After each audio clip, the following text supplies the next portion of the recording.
এত বড় ট্র্যাজিক ঘটনা, বিয়োগান্ত ঘটনা আমাদের জাতির জীবনে আগে ঘটে নাই। আজকে উত্তরায় মাইলস্টোন কিন্ডারগার্টেনে যেই বিয়োগান্ত ঘটনা ঘটেছে, এই শোক, এই দুঃখ ভাষায় প্রকাশ করার মতো না। আমাদের গোটা সরকার, বাংলাদেশের মানুষ, ডাক্তার সমাজ সবাই শোকাহত। আপনারা দেখেছেন আমাদের 6 জন উপদেষ্টা আমরা এখানে এসেছি।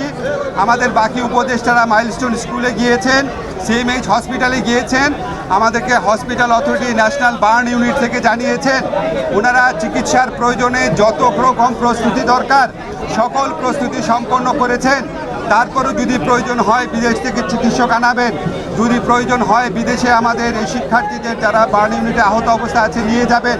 আমাদের চিকিৎসা পুনর্বাসনে কোনো রকম কোনো ঘাটতি থাকবে না।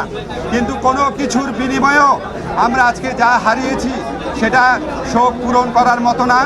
আমরা আগামীকাল রাষ্ট্রীয়ভাবে শোক দিবস ঘোষণা করা হয়েছে, পতাকা অর্ধনমিত থাকবে এবং আমাদের প্রধান উপদেষ্টা বারবার ফোন করে খবর নিচ্ছেন যারা আহত অবস্থায় আছেন, যারা সংকটাপন্ন অবস্থায় আছেন, তাদের পাশে আমরা সবাই এসে দাঁড়াবো।